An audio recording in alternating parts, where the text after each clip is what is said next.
Olá, um bom dia para você. Hoje é terça-feira, 5 de abril, e o Senado Notícias está no ar.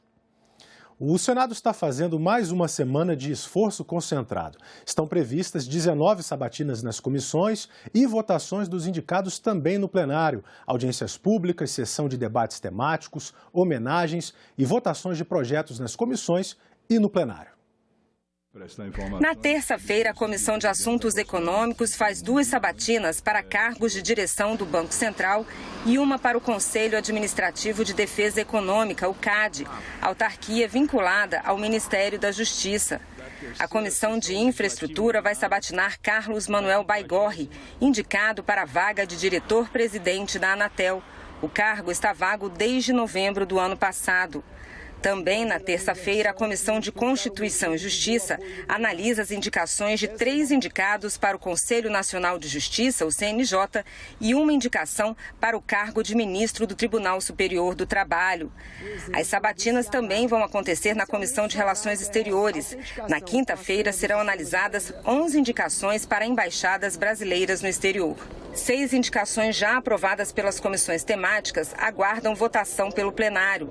São vagas para a Agência Nacional de Petróleo, para a Anatel, para a Agência Nacional de Saúde, para o CAD e para o Conselho Nacional de Justiça, o CNJ. Na Comissão de Educação, a pauta continua a ser as denúncias de favorecimento na liberação de verbas do Ministério da Educação.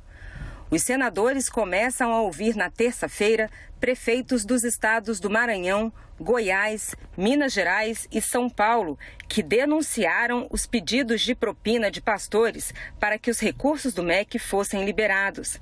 E na quinta-feira, os convidados são o presidente do Fundo Nacional de Desenvolvimento da Educação, FNDE, Marcelo Pontes, e os pastores Arilton Moura e Gilmar Santos. A reforma tributária também pode avançar nessa semana de esforço concentrado. O relatório já foi apresentado pelo senador Roberto Rocha na Comissão de Constituição e Justiça e a intenção do presidente do Senado, o senador Rodrigo Pacheco, é votar tanto na CCJ quanto em plenário esta semana. Mas o texto ainda não é consenso entre os senadores.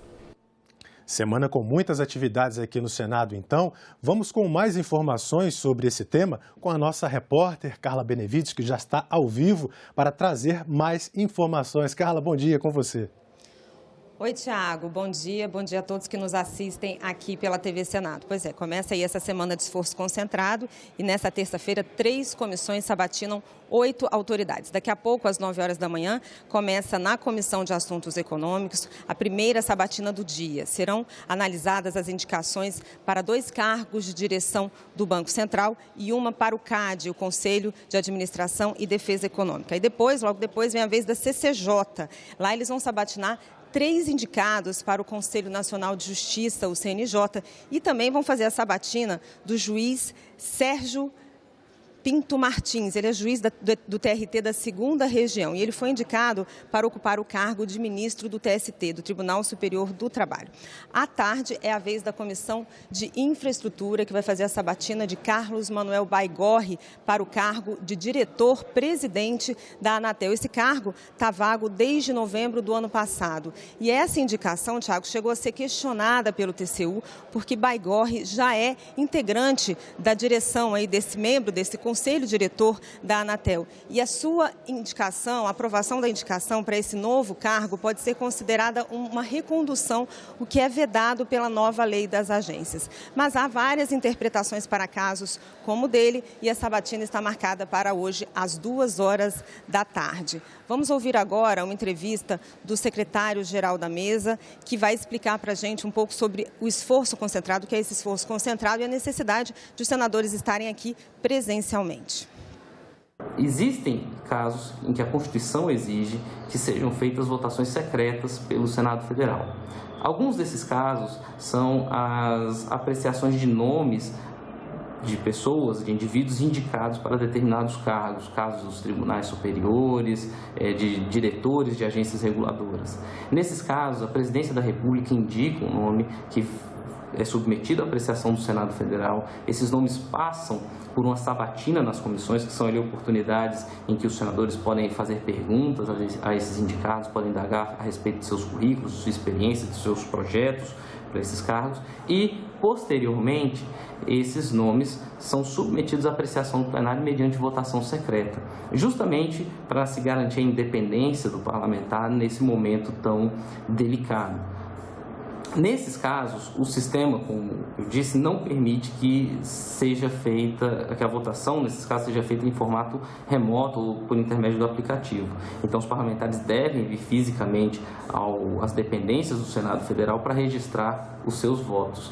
E, diante dessa realidade, a presidência tem, desde o início da pandemia, optado por concentrar essas votações que exigem a presença física dos parlamentares no Senado em semanas específicas que têm sido chamadas de esforços concentrados, que é o caso dessa semana que se inicia agora, em que teremos deliberações de diversos nomes de autoridades indicados para o Conselho Nacional de Justiça, Conselho Nacional do Ministério Público, diretores de agências reguladoras, entre outros.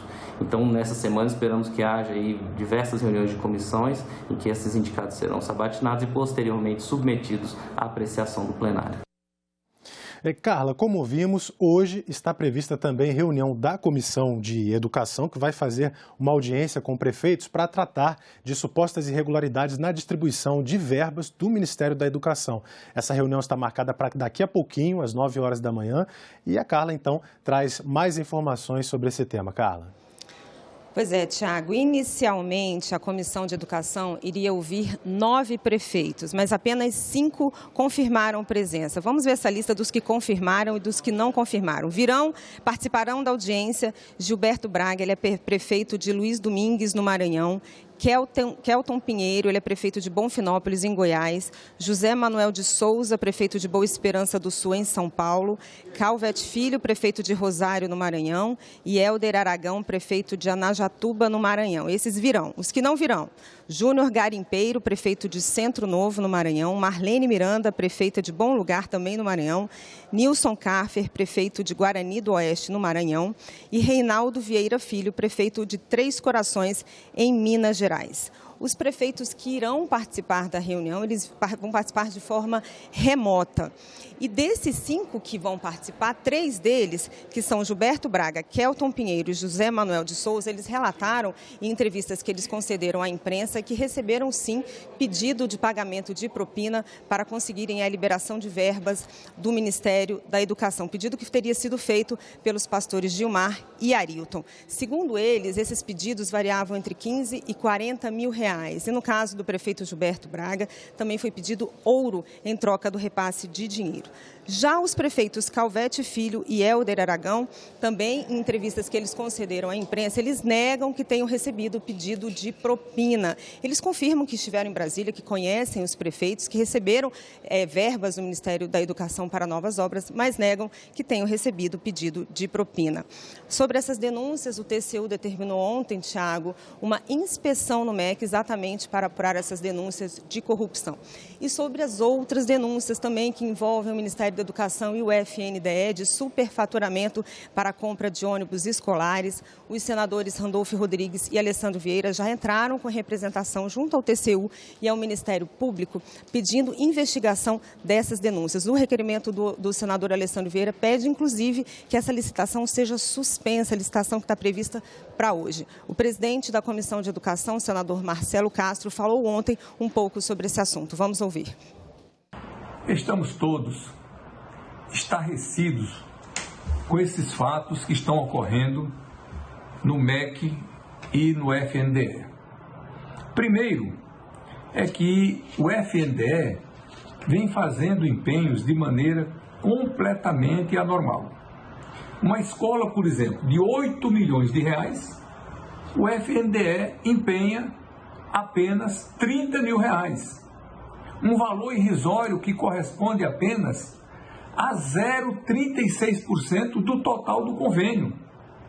Isso é completamente impróprio, porque só se justifica um empenho parcelado quando a obra que vai ser executada transcende um exercício financeiro. Por exemplo, uma estrada de ferro longa, uma barragem que precisa de vários anos para ser construída, não há necessidade de se fazer todo o empenho num exercício financeiro só. Se faz então parcelado. Não é o caso de uma escola que pode ser construída em 6 meses. Mas isso é o de menos. O mais grave é que há fortes suspeitas e declarações do ex-ministro Milton Ribeiro de que os pastores tinham poder, o pastor Gilmar e Arilton, de destinar os recursos do FNDE. O ex-ministro Milton disse claramente que os recursos vão para os amigos, todos os amigos do pastor Gilmar. Uma coisa absolutamente imprópria e que evidentemente precisa ser esclarecido. Como se não bastasse, vem agora essa denúncia completa do jornal Estado de São Paulo, mostrando a iminência de se fazer uma licitação amanhã superfaturada em mais de 700 milhões de reais na compra de ônibus. O que é mais grave ainda, com pareceres contrários do próprio corpo técnico do FNDE, da Controladoria Geral da União e da Advocacia Geral da União. Esse povo se sente completamente impune e capaz de fazer qualquer arbitrariedade, mesmo com o alerta dos órgãos técnicos e dos órgãos de controle. Eles estão passando por cima de tudo isso. Então, evidentemente, que todos nós, que somos da Comissão de Educação, a qual eu presido lá no Senado, nós vamos tomar todas as providências para investigar e trazer os esclarecimentos para a opinião pública. Hoje, o nosso colega Randolph Rodrigues entrou com uma representação junto ao Ministério Público, com outra representação junto ao Tribunal de Contas da União, para que investiguem todos esses fatos graves que estão acontecendo no MEC e FNDE. Então, a nossa posição é de defesa do patrimônio público, de defesa do interesse público e que a administração do FNDE cumpra minimamente os ditames da Constituição, dos princípios que devem reger a administração pública, que são a legalidade, impessoalidade, moralidade, né? Eficiência e publicidade. E nada disso está sendo seguido, que é uma coisa extraordinária e que todos nós precisamos tomar todas as providências que estejam ao nosso alcance para coibir mais este abuso que se querem perpetrar amanhã no FNDE. E na quinta-feira, os senadores da Comissão de Educação devem ouvir aí para prestar esclarecimento sobre essas denúncias o presidente do FNDE, Marcelo Pontes, o pastor Arilton Moura e o pastor Gilmar Santos. Tiago. Ok, Carla, muito obrigado por todas essas informações. Você está aí no túnel do tempo, onde já estão passando senadores. E vamos então ao vivo escutar o senador Otto Alencar, que concede entrevista coletiva. Hoje, a taxa Selic, que se elevou bastante nos últimos meses, né? Está em torno de 11%. E também uma coisa importante é não permitir que aqueles contratos de tomada de recursos para a indústria, para o comércio, para os serviços, com taxa de juros da época, não sejam reajustados agora, porque a indústria não vai suportar tomar recursos tomados ano passado na faixa de 5% e pagar 11%, 12% agora. Então, é importante isso. O Banco Central tem que tomar essa posição, porque no momento da crise, você querer elevar os juros porque o governo perdeu o controle da inflação, perdeu o controle dos juros, é uma coisa inaceitável. Isso deve ser questionado a eles também, e essa variação, essa oscilação permanente do dólar, do caso da oscilação da Bolsa, e a crise que vive hoje o Brasil, e o Banco Central é aquele que toma conta da moeda, ou seja, que toma conta do dinheiro. E tem que tomar conta do dinheiro para não ter problema. Saber também essa questão de circulação dos recursos, de recursos empossados do Banco Central, que também é outra coisa que pode ser debatida. Depósitos compulsórios nos bancos, que estão num volume muito alto. Ou seja, no momento da crise, na nossa opinião, o dinheiro circulando na mão de quem produz gera o quê? Gera emprego. Então, tem que oferecer juros módicos para que a indústria, o comércio, todas as atividades, a mineração, o agronegócio, possa gerar emprego e acabar, diminuir essa quantidade de desempregados que tinham carteira assinada e perderam o seu trabalho, que hoje está em torno de quase 12 milhões de brasileiros. 12 milhões de brasileiros, é um número muito alto de desempregados no Brasil. É isso. Ok, ouvimos aí então o presidente da Comissão de Assuntos Econômicos. A Comissão de Assuntos Econômicos hoje vai fazer uma reunião a partir das 9 horas da manhã, daqui a pouquinho, deve atrasar um pouquinho, para sabatinar, por exemplo, indicados para a diretoria do Banco Central do Brasil. A reforma tributária também é um dos destaques desta semana de esforço concentrado. Ela está na pauta da reunião de amanhã da Comissão de Constituição e Justiça, mas ainda há resistências de senadores à proposta. O senador Roberto Rocha apresentou o primeiro relatório sobre a matéria em setembro do ano passado. De lá para cá, analisou mais de 250 emendas. Para tentar diminuir resistências, acatou total ou parcialmente quase 70 e apresentou 5 complementações de voto. Mesmo assim, ainda não conseguiu um consenso sobre o texto. O senador Oriovisto, por exemplo, diz que aprovar a proposta como está vai tornar o sistema tributário ainda mais confuso. O Senado não pode aprovar essa PEC. Existem caminhos mais simples e um deles é o do movimento Simplifica Já, apoiado por muita gente, proposto no Senado pelo saudoso Major Olímpio. Entre os pontos que ainda provocam questionamentos está a necessidade de compensação para os estados e regiões.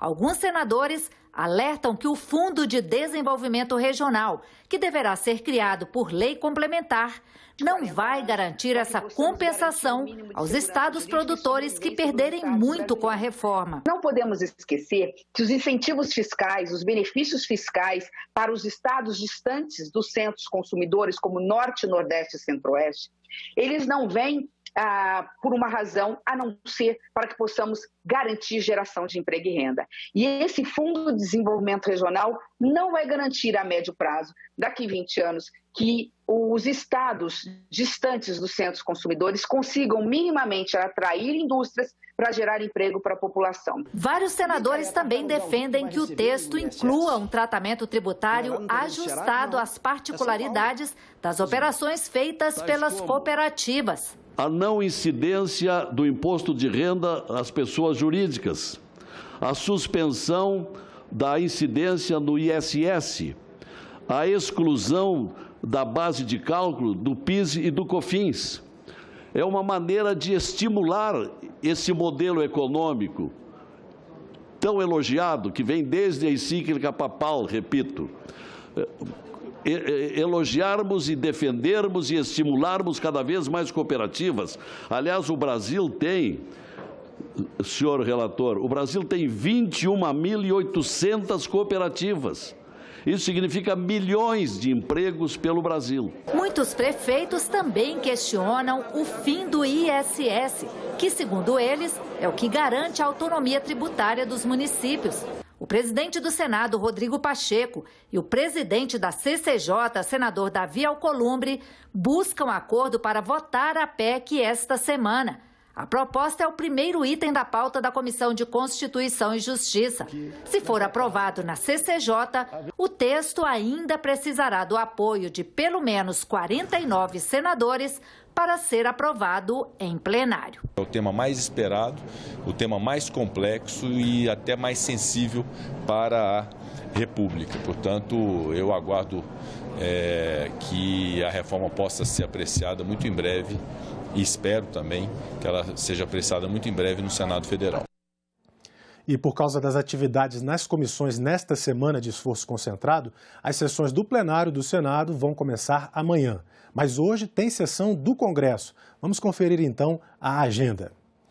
Hoje, às 4 horas da tarde, começa a sessão solene do Congresso para a promulgação da PEC 18 de 2021, que destina recursos do fundo partidário para a promoção da participação política de mulheres. Amanhã, a partir das 4 horas da tarde, o plenário do Senado tem na pauta a votação de sabatinados nas comissões e de 4 projetos. Um deles proíbe o juiz de conceder guarda compartilhada a pai ou mãe investigados ou processados por crime contra criança ou adolescente ou por violência doméstica. Para quinta-feira está previsto um debate temático no plenário às 10 horas da manhã para discutir o projeto que disciplina com mais precisão condutas consideradas como atos de terrorismo. Às 4 horas da tarde de quinta-feira começa a sessão do plenário, vão ser votadas outras autoridades sabatinadas nas comissões e também projetos como o que reconhece como genocídio o extermínio de ucranianos pela fome, o Holodomor, ocorrido nos anos 1930. E para as 10 horas da manhã, já de sexta-feira, nessa semana de esforço concentrado, está marcada uma sessão especial para comemorar o Dia Internacional do Autismo. O projeto que proíbe guarda de crianças por pais investigados por violência familiar foi explicado pela relatora, a senadora Rose de Freitas. Esse é um assunto muito complexo de ser debatido, né? Nós achamos que restabelece os paradigmas com os quais precisa ser tratado essa relação. E que, na verdade, tantas emendas quanto chegaram lá mostram que não terá consenso, inclusive não. Nós vamos tentar fazer com que essa relação estabelecida em lei, ela traga mais clarividência e, o mais importante, traga a coerência no tratamento necessário para essa relação neoparental. A falta de recursos financeiros e humanos no INSS foi tema de audiência pública nesta segunda-feira na Comissão de Direitos Humanos. Sem a realização de concurso para admissão de servidores, o número de funcionários da Previdência Social caiu muito nos últimos anos. Demora recorrente no atendimento da análise dos processos de benefício pelo INSS. Pois, conforme o Boletim Estatístico da Previdência, no mês de dezembro de 2021, a fila de pedidos aguardando decisão do INSS chegou ao final do ano passado com mais de 1,7 milhões de segurados na espera, com uma média de 70%. 1,2 milhão dos pedidos de benefício, pegando o prazo de 45 dias para ser, inclusive, analisados. Desde 2015, o INSS não realiza concurso e contava, à época, com mais de 37 mil servidores. Hoje conta aproximadamente com 20 mil. Vejam, quase que a metade não está mais nas suas funções para atender a população. Na pandemia houve o fechamento das agências, em função de tudo isso que o nosso país ainda passa e ainda enfrenta, mas agora, quando ocorrem as reaberturas, nem todas foram reabertas. Do total, nem todas foram reabertas. Nós temos 300 agências que não foram reabertas. Isso não é por acaso, é porque não tem recurso. Não tem servidor para fazer o atendimento, não tem infraestrutura física para fazer aquele atendimento, por isso que elas não foram reabertas. Ainda sobre perícia, voltando para dizer que 600 agências do nosso país não têm médicos peritos. A derrubada do veto que diminuiu o orçamento da Previdência foi consenso na audiência pública. O presidente ainda vetou no orçamento quase R$1 bilhão. Quase R$1 bilhão. E o Congresso não vota a derrubada desse veto, que era para ser urgente.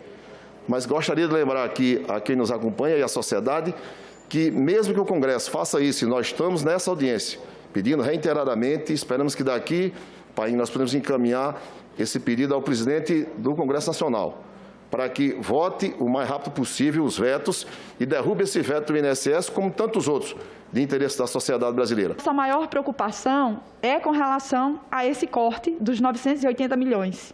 E aí esta casa, senador, ela precisa urgentemente reverter essa situação. Se a gente não conseguir reverter esse corte, esse veto, infelizmente, o INSS, da forma como ele está hoje, ele não vai ter condição de assegurar um atendimento digno e de qualidade como o povo brasileiro merece. Nós precisamos urgente propor, senador, que sejam votados os vetos, principalmente nesse tema da Previdência, do INSS, porque sem orçamento não é possível pagar benefícios, não é possível pensar em concurso público, não é possível pensar em mais médicos peritos. Esse é um compromisso que nós vamos assumir em nome da comissão, por exemplo, essa da derrubada dos vetos. A comissão temporária criada para acompanhar a situação em Petrópolis, no Rio de Janeiro, fez ontem audiência pública na Câmara Municipal da cidade.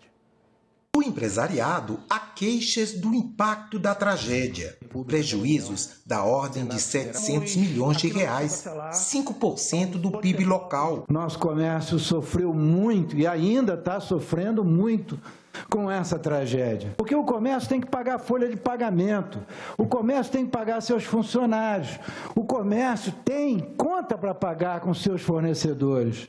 Então, ele não pode ficar esperando a criação disso, daquilo e daquilo outro. Mas ele reconheceu as medidas que estão vindo e, aos poucos, surtindo efeito. Empréstimos subsidiados, verbas para investimentos, isenção de alguns impostos e a redução do ICMS para 2%. Para o secretário de Fazenda, é hora de toda a sociedade apoiar. Nós precisamos, nesse primeiro momento, incentivar o povo petropolitano para comprar no mercado local, porque os sonhos desses empresários foram afetados. E nós precisamos levantar o astral do empresário petropolitano, incentivando o povo a exercer cidadania, comprando no mercado local. Da tragédia em Petrópolis, há muito o que aprender. Ela mostrou para todos nós o quanto Petrópolis é vulnerável às mudanças climáticas, né? E para quem duvidava, né, que isso ia acontecer e que esses eventos extremos iam acontecer com mais recorrência, com mais intensidade, Petrópolis mostrou que em um mês teve, né, essas 2 recorrências e agora Angra dos Reis, né, em 2 dias, 600 milímetros de chuva. Então, isso mostra para a gente que a gente precisa mudar paradigmas, criar protocolos diversos, né, para que a gente possa se tornar uma cidade mais resiliente. Segundo este vereador, a tragédia teve a ver também com um descaso antigo, a falta de prioridade aos mais vulneráveis. Enquanto a gente virou o paraíso imobiliário, nós viramos o inferno de quem mora em cima do morro, atrás do morro ou na beira do rio. Porque nesses últimos 40 anos nós não tivemos política de moradia. Não é que o governo municipal, estadual e federal erraram na política. Não é isso, Domingos Protetor.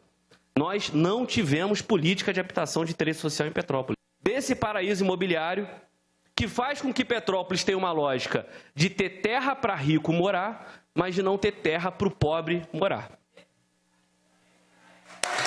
Isso precisa mudar.